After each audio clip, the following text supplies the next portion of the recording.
గర్భిణికి బలవంతంగా డెలివరీ. ఎక్కడిది? ఎన్ని విమర్శలు వస్తున్నా సరే ప్రభుత్వ ఆసుపత్రిలో వైద్యులు సిబ్బంది తీరు మాత్రం మారడం లేదు.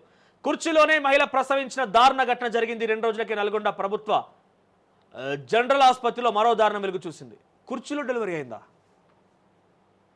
డెలివరీ కోసం వచ్చిన గర్భిణి వైద్య సిబ్బంది బలవంతంగా నిర్లక్ష్యంగా ఆపరేషన్ చేయడంతో శిశువు మరణించింది.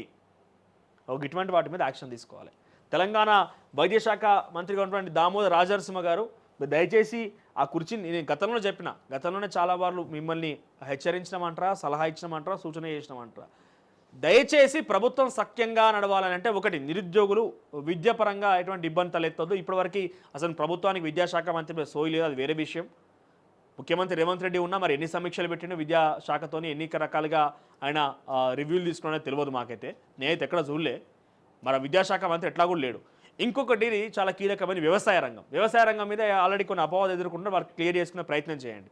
ఆ తదుపరి వైద్య శాఖ, విద్య, వ్యవసాయం, వైద్యం, ఈ 3 కూడా చాలా కీలకం. ఇంకా ఇన్ఫ్రాస్ట్రక్చర్, రోడ్లు గీడ్లు ఏమైనా ఉంటే అది జరుగుతాయి, కామన్గా జరిగేది, తర్వాత ఎట్లా సరి చేసుకోవచ్చు.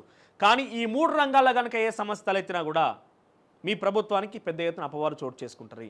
దామోదర్ రాజనరసింహ గారికి మేము కోరేది ఏంటంటే వెంటనే మీరు ఆ సెక్రటరీ వదిలిపెట్టారు. సెక్రటరీ నుంచి బయటకు వచ్చి ప్రభుత్వ ఆసుపత్రిలో పర్యటించారు. గాంధీ హాస్పిటల్ పోయి ఒకరోజు పర్యవేక్షించండి. స్పాట్ ఇన్స్పెక్షన్కి పోండి, సడన్ ఇన్స్పెక్షన్కి పోండి.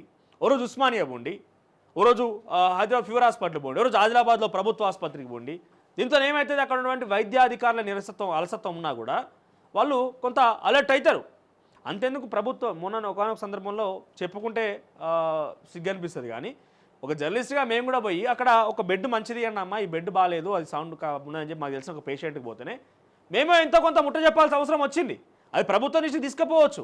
కానీ అధికారులు ఏమంటారు తెలుసా, మళ్ళా మీరు కావాలని కక్ష కడుతున్నారు, ఎటువంటి చర్యలు జరుగుతాయి, ప్రభుత్వం మీద అపవాదు వేసేందుకు ప్రయత్నం చేస్తున్నారని చెప్పి మళ్ళీ మా మీద అటాక్ చేస్తారు.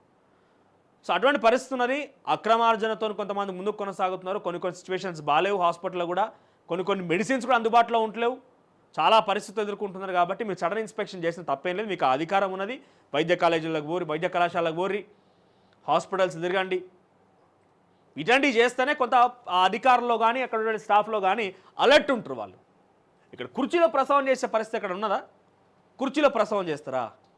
ఆ తర్వాత నల్గొండలో మళ్ళీ సేమ్ సిచ్యువేషన్. మళ్ళీ ఇంకోటి ఏం జరిగింది, ఇక్కడ అమ్మాయిని బలవంతంగా ఆపరేషన్ చేస్తే అమ్మాయి మరణించిందంట. అసలైన తొలి వెలుగు. ఫాలో వాట్సాప్ @తొలి వెలుగు official.